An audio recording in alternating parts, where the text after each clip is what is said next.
Hello my dear students. तो आज हम लोग ग्रामर का सेशन लेकर के चल रहे हैं। तो आज हम लोग जो सीखने वाले हैं ग्रामर के सेशन में, इसे आप लोग पूरा देखिएगा, आधा नहीं देखने का कोशिश कीजिएगा। अगर आप बीच में छोड़ देते हैं तो पूरा जो कॉन्सेप्ट है, जो फुल्ली जिसके लिए हम वीडियो बना रहे हैं, इतना मेहनत कर रहे हैं, वो आपके पास नहीं पहुंच सकेगा।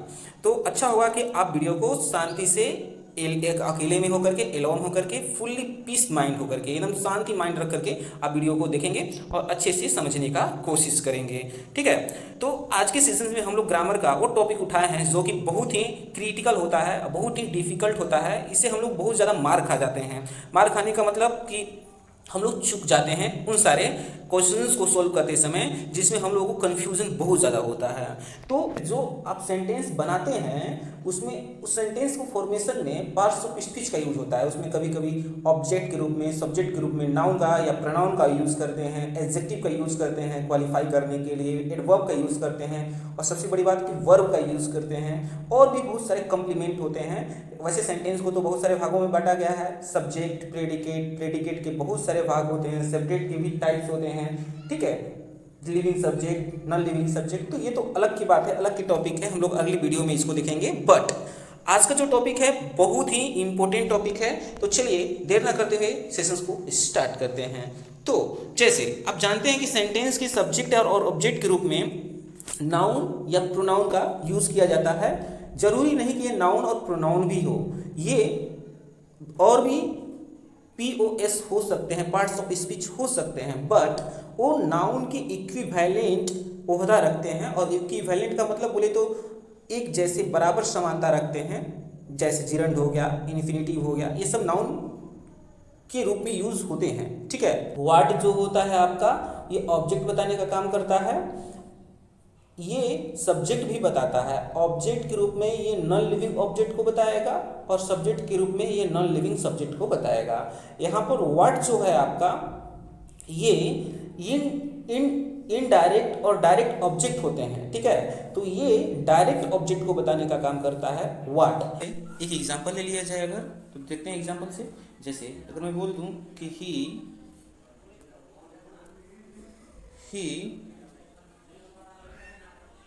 gave me a car। ठीक है। तो देखिए यहाँ पर गिव आपका वर्ब है, V2 है। तो मैं क्वेश्चंस करूँगा व्हाट गिव, मतलब कि क्या दिया, तो आंसर मिलेगा कार दिया, तो कार आपका डायरेक्ट हो जाएगा ऑब्जेक्ट। जबकि मैं बोलूँगा कि whom गिव, किसे दिया, तो आंसर मिलेगा कि मुझे, यानी मी, तो ये आपका इनडायरेक्ट ऑब्जेक्ट कहा जाता है। तो आई होप इससे आप क्लियर समझे होंगे। कोई भी सेंटेंस होगा, उस सेंटेंस में यूज वर्ब से हम लोग क्वेश्चंस करेंगे व्हाट। तो व्हाट का जो आंसर मिलेगा, अगर वो वर्ब के पहले होगा तो सब्जेक्ट होगा, अगर वो वर्ब के बाद होगा तो ऑब्जेक्ट होगा। ठीक है। आई होप इसे आप समझे होंगे। अगला देखते हैं हु जो होता है, बेसिकली ये सब्जेक्टिव केस को बताता है, ये लिविंग सब्जेक्ट को बताता है। और सब्जेक्ट के रूप में और ऑब्जेक्ट के रूप में नाउन या नाउन के इक्विवेलेंट यूज होते हैं। वो आपके फ्रेज भी हो सकते हैं, जो फ्रेज होंगे वो नाउन फ्रेज होंगे, जो क्लाउज होंगे वो आपके नाउन क्लाउज होंगे। ठीक है। हुम जो होता है आपका, ये ऑब्जेक्ट बताता है, लेकिन आपका लिविंग ऑब्जेक्ट बताएगा। और हु जो होता है, ये पोसेशन यानी अधिकार बताने का काम करता है। नहीं बोलते हैं whose pen, whose mobile, whose birthday. ठीक है। ये सब बताने के लिए इसका यूज किया जाता है। तो अगला वर्ड देखते हैं हम लोग। अगला जो हमने आपका यहाँ पर WH फैमिली कैटेगराइज किया है, तो यहाँ पर है आपका व्हाट काइंड ऑफ।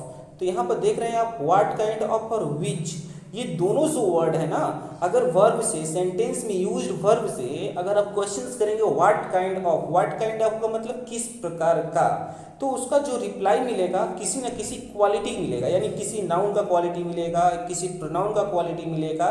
तो क्वालिटी का बताने का काम, नाउन और प्रोनाउन की क्वालिटी को बताने का काम एडजेक्टिव करता है। यानी ये दोनों के दोनों वर्ड जो होते हैं एडजेक्टिव का क्या करेंगे, क्वालिफाई करेंगे, एडजेक्टिव को बताने का काम करेंगे। अगला वर्ड देखते हैं हम लोग का वेयर, व्हेन, हाउ और व्हाई।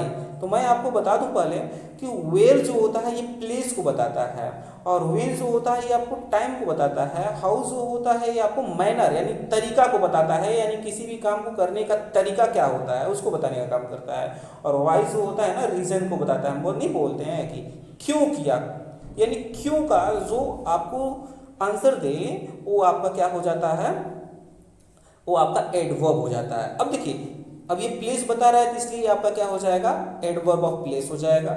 व्हेन जो होता है टाइम को बता रहा है इसलिए क्या हो जाएगा, एडवर्ब ऑफ टाइम हो जाएगा। हाउ जो होता है ये मैनर को बताता है इसलिए एडवर्ब ऑफ मैनर हो जाएगा। वाई जो होता है ये रीजन को बताता है इसलिए ये क्या हो जाएगा, ये एडवर्ब ऑफ रीजन हो जाएगा। आई होप इसे आप लोग समझे होंगे।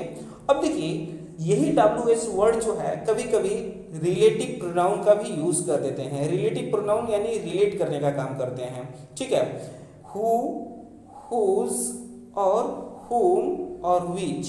देखिए अगर ये इंटरोगेटिव प्रोनाउन की तरह काम करे तो इनका जब हिंदी आप निकालिएगा तो क से स्टार्ट होगा। जैसे व्हाट मीन्स क्या, हु मीन्स कौन, हुज मीन्स किसका, हुम मीन्स किसे, ठीक है। तो हाउ मेनी, हाउ मच, ये सब जितने भी होते हैं ना क से स्टार्ट होते हैं। लेकिन रिलेटिव प्रोनाउन जो होता है इसका अगर हिंदी प्राय आप निकालेंगे ना तो ज से स्टार्ट होगा। यानी कहने का मतलब हु मतलब जो, ठीक है, हुज मतलब जिसका, हु मतलब जिसे, ठीक है, विच मतलब जिसका। ये जितने भी होते हैं ना ये आपके क्या होते हैं, रिलेटिव प्रोनाउन की तरह यूज किए जाते हैं।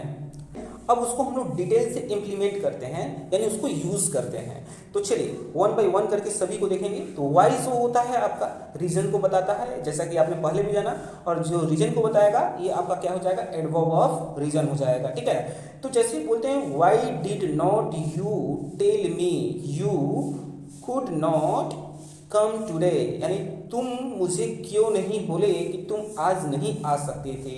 तो वाई जो होता है यहाँ पर आपका किसका यूज किया गया, रीजन, यानी रीजन पूछने के लिए यूज किया गया, इसलिए इसको बोलेंगे adverb of reason. Why are you calling me every day, तुम मुझे क्यों प्रतिदिन बुलाते हो, ठीक है। तो वहां पर यहाँ पर रीजन पूछ रहा है, रीजन पूछने का जो काम करे वो आपका एडवर्ब ऑफ रीजन हो जाएगा। और यहाँ पर भी वाई जो है रीजन का यूज किया गया है। तो अगला वर्ड देखते हैं हम लोग, हुज। देखिए हुज जो होता है ना पोसेशंस, पोसेशंस का मतलब अधिकार बताने के लिए इसका यूज किया जाता है, अधिकार। तो देखिए अधिकार बताने का ये यूज किया जा रहा है। तो यहाँ पर जैसे आपको दिख रहा है कि लिखा है हुज बुक यानी किसकी किताब, ठीक है, हुज बर्थडे यानी किसका बर्थडे, हुज नोटबुक मतलब किसका नोटबुक। तो ये अधिकार पूछ रहा है और अधिकार बताने का काम कौन करता है, हुज करता है, ये आपको अच्छे तरीके से पता है। तो अगला वर्ड देखते हैं हम लोग, यहाँ पर लिखा हुआ है वेयर। वेयर जो होता है प्लेस को बताता है और ये प्लेस जो होता है इसको हम लोग बोलेंगे एडवर्ब ऑफ प्लेस, क्योंकि स्थान पूछने का काम करता है और ये एडवर्ब ही बताते हैं। देखिए तो where do you live in Texas, कह रहा है कि आप कहाँ रहते हो। तो कहाँ मतलब यहाँ पर एक प्लेस पूछ रहा है, स्थान पूछने का काम कर रहा है। Where did you lose your bracelet, यानी तुम अपना ब्रेसलेट कहाँ खो दिए, कहाँ गुम कर दिए, यानी आपको प्लेस पूछ रहा है। यानी where can I see you again, मैं तुमसे आगे कहाँ मिलूँ, यानी नेक्स्ट समय में आगे आपसे कहाँ मिलूँ आने वाले समय में, ठीक है। तो अगला जो वर्ड है हम लोगों का देखेंगे व्हेन। तो आपको अच्छे तरीके से पता है व्हेन जो होता है आपका एडवर्ब होता है और ये एडवर्ब ऑफ टाइम को बताता है। तो when do you wake up everyday, तुम प्रतिदिन कब यानी कब जगते हो। तो यहाँ पर समय यानी टाइम और डेट को बताने के लिए व्हेन का यूज किया जाता है। व्हेन डिड यू, ठीक है, फिनिश योर स्कूल, यानी तुम अपना स्कूल कब समाप्त किए। इस तरह से यहाँ पर व्हेन का यूज आपको दिखाई दे रहा है। और देखिए कुछ हमने अपने से भी बनाया है, जैसे कि यहाँ पर है, तो इसको हम लोग देखते हैं। जैसे व्हेन जो होता है एडवर्ब होता है, अच्छी तरीके से मैंने आपको पहले भी बताया। और ये आस्क फॉर टाइम, ये इनका यूज हम लोग टाइम पूछने के लिए या डेट पूछने के लिए यूज करते हैं। जैसे अगर किसी बंदे से मैं कोशिश करूँ when you will you come, तुम कब आ रहे हो, ठीक है, या तुम कब आओगे, तो वहाँ पर आपका ये टाइम को पूछ रहा है और उन्होंने टाइम बताया है इन द मॉर्निंग, मॉर्निंग में, तो मॉर्निंग आपका टाइम हो गया, ठीक है। व्हेन डिड ही डाई, यानी वह कब मृत्यु को प्राप्त हुआ, यानी वह कब स्वर्ग सिधारा, ठीक है। यहाँ पर टाइम पूछ रहा है और टाइम पूछने का काम कर रहा है, तो यहाँ पर आपका ये टाइम को बताया है 1919 में, ठीक है। हम लोग देखते हैं हुम।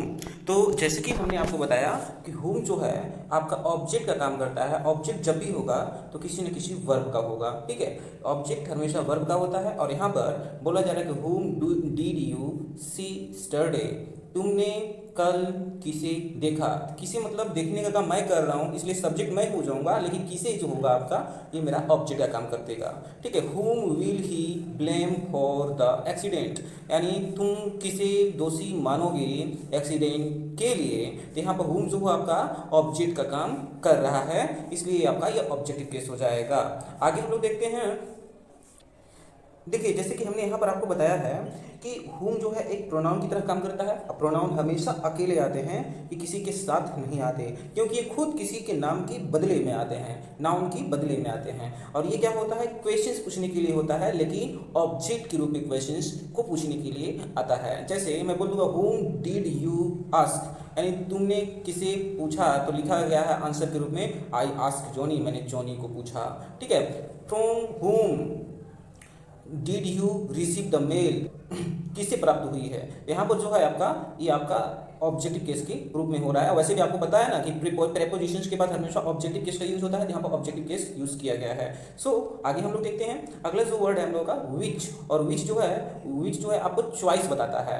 ठीक है, बोलते हैं ना which pen do you most like, यानी तुम कौन सा पेन, यानी ये देखिए नॉन लिविंग थिंग्स को चॉइस बताने के लिए काम कर रहा है। ठीक है, तो यहाँ पे ये लिविंग और नॉन लिविंग दोनों के लिए आता है। और देखिए विच जो होता है चॉइस बताता है, जैसे लिखा गया which lesson would you like to study, यानी कौन सा लेसन तुम पढ़ना पसंद करोगे। Which song do you like more, यानी तुम कौन सा सॉन्ग बहुत ज़्यादा पसंद करते हो। विच मूवी, यानी कौन सा मूवी। ठीक है, ये क्या है, ये आपकी चॉइस को पूछने का काम कर रहा है, चॉइस को बताने का काम कर रहा है। जैसे कि यहाँ पर मैंने आपको लिखा हुआ है कि ये आपका एडजेक्टिव होता है। मैंने आपको पहले भी बता रखा है कि विच और व्हाट काइंड का जो भी आंसर देगा वो आपका क्या हो जाएगा, आपका एडजेक्टिव हो जाएगा। और ये एडजेक्टिव के साथ साथ प्रोनाउन का भी काम करता है ना। जैसे एग्जांपल के रूप में देखा जाए कि विच शर्ट, तो देखिए शर्ट के पहले विच आया है ना, कि कौन सा शर्ट, यहाँ पर ये आपका एडजेक्टिव का काम कर रहा है। ठीक है, तो विच शर्ट डू यू नीड, यानी कौन सा शर्ट तुम्हें चाहिए, तो यहाँ पर ये आपका एग्जांपल रहा है इसका। और आगे हम लोग देखते हैं, तो अगला वर्ड है हम लोग का हु, और हु के बारे में मैंने आपको बहुत अच्छे से बताया है कि हु जो है आपको जब भी वर्ब से क्वेश्चन कीजिएगा हु, तो आंसर मिलेगा वो आपका क्या होगा, नाउन या नाउन के इक्विवेलेंट होगा। ये नाउन की जगह पे भी आ सकता है, क्योंकि ये खुद सब्जेक्ट बन सकता है, आपको पहले भी मैंने बता रखा है। तो हुज डैड, डैड्स जॉर्ज। ठीक है, वो कौन है, तो वो जॉर्ज है। हु डू यू लव, ठीक है, who do you love, you can tell us, आप मुझे बता सकते हो कि तुम्हें कौन प्रेम करता है, प्यार करता है। ठीक है, तो यहाँ पर हु आपका सब्जेक्ट के रूप में आया हुआ है। तो आई थिंक ये आपको समझ में आया होगा। सो देखिए मैंने यहाँ पर लिखा भी है कि हु जो है आपका प्रोनाउन होता है, ये किसी ना किसी पर्सन के लिए आता है, और ये सब्जेक्ट के रूप में प्रोनाउन की जगह पे यूज किया जाता है। सो आगे हम लोग मूव करते हैं, देखते हैं व्हाट। व्हाट जो होता है ना, क्वेश्चंस को पूछने के लिए आता है, ये ऑब्जेक्ट, आइडिया और एक्शंस को बताता है। ऑब्जेक्ट, आइडिया और एक्शंस को, ऑब्जेक्ट आपका नॉन लिविंग हो गया, यानी नॉन लिविंग सब्जेक्ट और ऑब्जेक्ट दोनों को बताएगा। व्हाट, ठीक है, जो आइडिया और एक्शन को भी बताता है। जैसे कैन आई फाइंड आउट, ठीक है, what you need help with. देखिए तो व्हाट की पहले, यानी यहाँ पर जो व्हाट आपका आया है ये रिलेट कर रहा है, ये रिलेटिव प्रोनाउन की तरह से, यानी कैन आई फाइंड आउट, क्या मैं खोज सकता हूँ, what you need help with, यानी जो तुम्हें जरूरी आवश्यक है, जरूरत है आपको। यानी अगला नेक्स्ट देखते हैं, can you tell me clearly, क्या आप मुझे क्लियरली बोल बता सकते हैं, व्हाट यू वांट, जो तुम्हें चाहिए। ठीक है, तो यहाँ पर ये रिलेट करने का काम कर रहा है, यानी जो का काम कर रहा है। ठीक है, what do you think about this, तुम क्या सोच रहे हो। तो देखिए यहाँ पे ये प्रोनाउन की जगह पे आया है व्हाट डू यू, क्योंकि वर्ब के पहले आया है, लेकिन वर्ब के पहले आ गया उसके बाद सब्जेक्ट आ गया, ये वैसे भी क्वेश्चन पूछने का काम कर रहा है, तो यहाँ पर यह प्रोनाउन का काम करेगा। सो आई थिंक आपको ये समझ में आया होगा। सो मैंने यहाँ पे लिखा हुआ है, ये प्रोनाउन के लिए काम आता है, ये पूछने के लिए, क्वेश्चन अराइज करने के लिए आता है। ठीक है, नहीं रहने देते हैं, मिलते हैं अगले